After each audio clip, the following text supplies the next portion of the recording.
E aí, gente, como é que vocês estão? Espero que todo mundo bem, né? Eu aqui estou fazendo o que posso. Então, é, vocês devem ter visto, ou se não viram, fica o convite para acessarem a revista Vício Velho na minha coluna Palavra Alucinógeno, que foi publicada no dia primeiro o ensaio, um pequeno ensaio, né? Esses meus textos que são certas alucinações palavrais, né, possessões poéticas a partir de um poema que eu seleciono. E nesse caso foi um poema da Wisława Szymborska, que está nesse livrinho aqui, ops, né? E o texto se chama As Três Palavras Mais Estranhas para um Poema de Wisława Szymborska.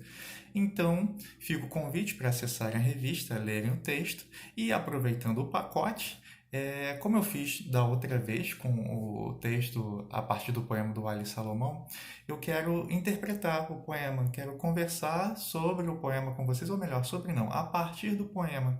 Então, eu vou fazer uma leitura mais cuidadosa dele aqui com vocês e a gente vai, o quanto for possível, é, desmembrando, não exatamente, mas desdobrando algumas possibilidades que o poema provoca. Então eu vou começar lendo com vocês, que é esse poema aqui, As Três Palavras Mais Estranhas, né? E a partir depois da leitura do poema, eu converso com vocês. Então vamos lá. As três palavras mais estranhas. Quando pronuncio a palavra futuro, a primeira sílaba já se perde no passado. Quando pronuncio a palavra silêncio, suprimo-o. Quando pronuncio a palavra nada, crio algo que não cabe em nenhum não ser. Então, é um poema pequeno, né, em tamanho, mas na verdade é imenso naquilo que ele traz, né, de possibilidade de leitura. Então a gente começa pensando a estrutura dele, certo? Então são três discos, olha, são três estrofes de dois versos, né? E a constituição de cada estrofe, ela repete a primeira. Então é quando pronuncio a palavra. Então sempre começa assim, quando pronuncia a palavra futuro, quando pronuncia a palavra silêncio, quando pronuncia a palavra nada. Isso no primeiro verso dos dísticos. Nos segundos de cada dístico, a finalização da estrofe, né? Sendo que a última estrofe ela finaliza o poema inteiro de forma bem bacana. Então, do primeiro, é, antes, né, de partirmos para as estrofes, é legal a gente pensar esse título, As Três Palavras Mais Estranhas, e essa ideia de estranheza. Porque a estranha aqui não está no sentido de algo esquisito, não é? É uma estranheza que vem pela peculiaridade de três palavras que elas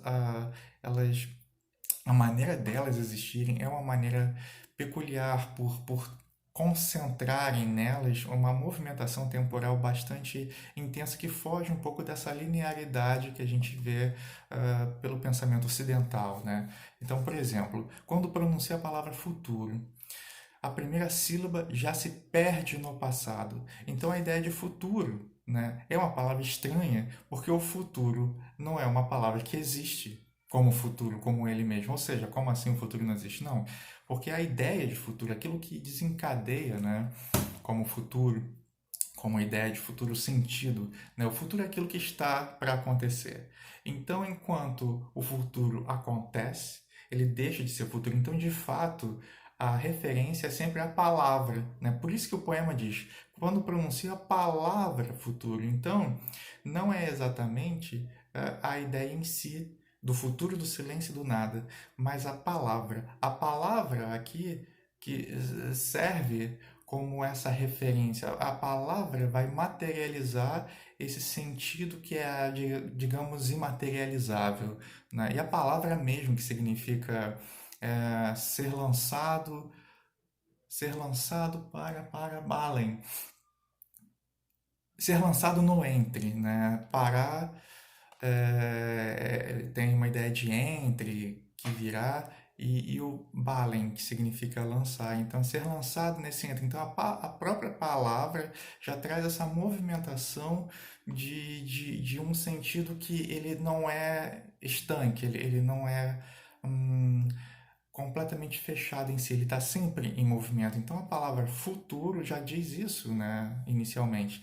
Então futuro é aquilo que está para acontecer. E de fato não acontece, porque quando a gente pensa no futuro, ele já está se tornando passado, que na verdade ele está se presentificando. Então é uma ideia de presente com referência ao que virá, só que na medida em que ele se realiza já passou, né? Então, voltando ao poema, quando pronuncia a palavra futuro, a primeira sílaba já se perde no passado. Então, veja só, a primeira sílaba, né, mal a palavra se torna é, materializada, ela é pronunciada, ela já deixa, né, o futuro não chega a acontecer. Né? À medida em que ele começa a ser dito, ele já está num outro lugar que não o de futuro. Não é? A mesma coisa acontece com o silêncio, o segundo disco. Quando pronuncio a palavra silêncio, então não se diz o silêncio, né? Na verdade, não é que não se diga o silêncio ele se diz exatamente no seu próprio silenciar, porque a gente não consegue dizer o silêncio. O silêncio é essa coisa incrível que, enquanto estamos em repouso, o silêncio está acontecendo. E à medida que a gente pronuncia qualquer coisa, então ele é interrompido. Então, potencialmente, o silêncio ele é carregado nas palavras. Então, à medida em que a gente está pronunciando uma palavra, a gente está fazendo com que o silêncio se vele na pronúncia dessa palavra. Então, não é que a gente extinga ou extingua, agora eu fiquei em dúvida, o silêncio completamente. Ele, na verdade, ele é manifestado na aparição da palavra que rompe o próprio silêncio. Então, né, e o poema diz isso, não é? Quando pronuncio a palavra silêncio, e é interessante porque ele não pronuncia o silêncio vem na palavra. Então, quando pronuncio a palavra silêncio, que é essa referência, né, a uma possibilidade do silêncio acontecer materialmente, mesmo assim ele é suprimido na sua própria aparição. E aí, indo para a terceira estrofe, né, o terceiro dístico, quando pronuncio a palavra nada, crio algo que não cabe em nenhum não ser.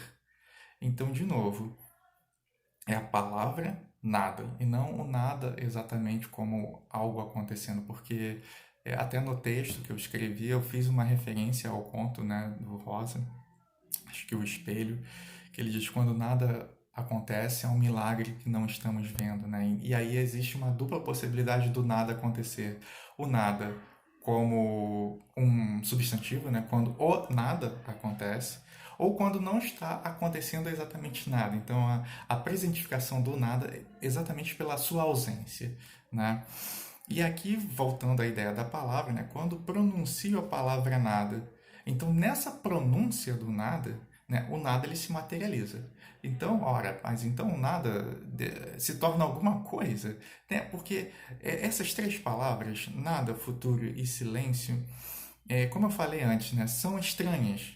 Elas são estranhas exatamente porque elas próprias mantêm essa movimentação ambígua. Então aqui a gente tem que olhar essas palavras fora dessa linha dicotômica, fora dessa coisa da fila indiana, né? Uma coisa se dando após a outra. Não. Aqui a movimentação da realidade ela se dá simultaneamente. Então, o futuro, como a tríplice possibilidade temporal, né? Passado, presente e futuro, afinal de contas, à medida em que estamos presenciando o futuro é presente, fazendo uma referência a algo que virá e que já foi à medida que essa referência é feita.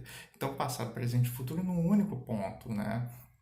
Que encerra essa linearidade ocidental, do pensamento ocidental. A mesma coisa com o silêncio.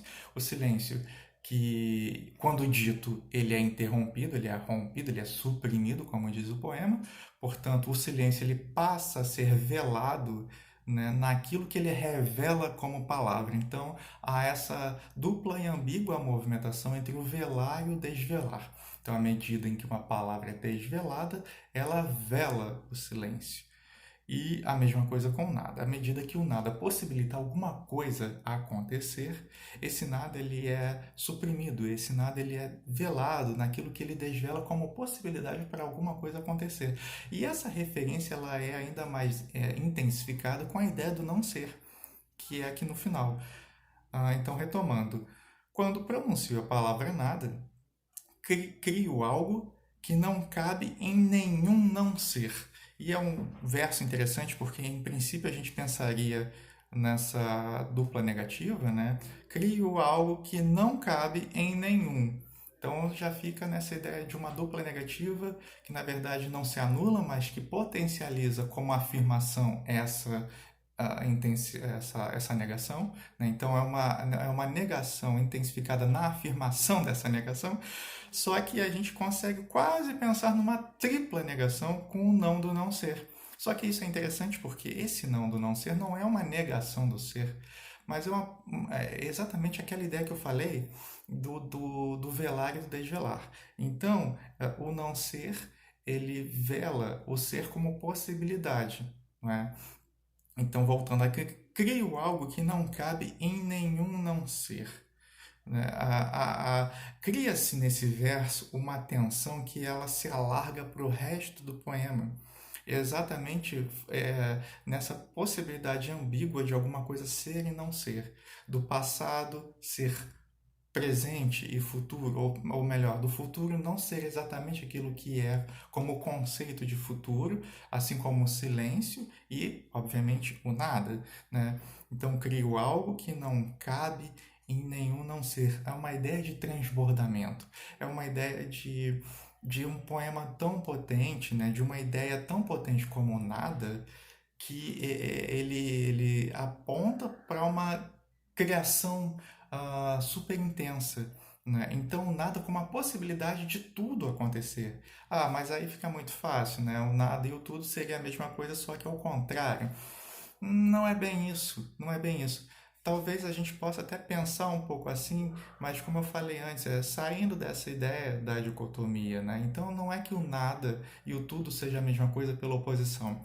São a mesma coisa, talvez, eu não diria nem a mesma coisa, mas a intensificação desse desdobramento pela ambiguidade do nada como possibilidade para o tudo, né? Como tudo aquilo que não cabe em nenhum não ser, certo? Então, essa ideia do poema é um pouco isso, as três palavras mais estranhas. Então, a estranheza vem nesse sentido, né? De palavras que aparentemente são simples, né? Futuro, silêncio e nada são palavras que a gente usa corriqueiramente e que exatamente por usarmos corriqueiramente elas perdem um pouco dessa potencialidade que elas têm, né? Só que quando elas aparecem no poema, mais, né? Elas aparecem com letras maiúsculas, tá vendo? O futuro com letra maiúscula, o silêncio com letra maiúscula e o nada com letra maiúscula. Então, aqui o poema chama a atenção para essa possibilidade, para essa potência dessas três palavras, nesse sentido do desdobramento. Bem, então é isso. Tem muito mais para ser dito, obviamente, mas eu vou ficando por aqui porque senão o vídeo vai ficando muito longo e que já está, eu acho, são 13 minutos e 30 já. Então é isso, gente. Fica aí essa dica de leitura e acessem lá a revista Vício Velho, confiram a minha coluna Palavra Alucinógeno e que eu já estou pensando para o próximo, qual será o próximo poema que eu vou interpretar aqui com vocês e que dará também vida a um texto alucinado, lá na coluna. Falou, gente? Então é isso. Qualquer coisa, me liga, me chama, manda um alô, manda bombom, que eu aceito tudo. É só entrar em contato no Instagram, no Facebook, sei lá, pombo correio, a gente recebe qualquer coisa. Falou, gente. Tchau, tchau.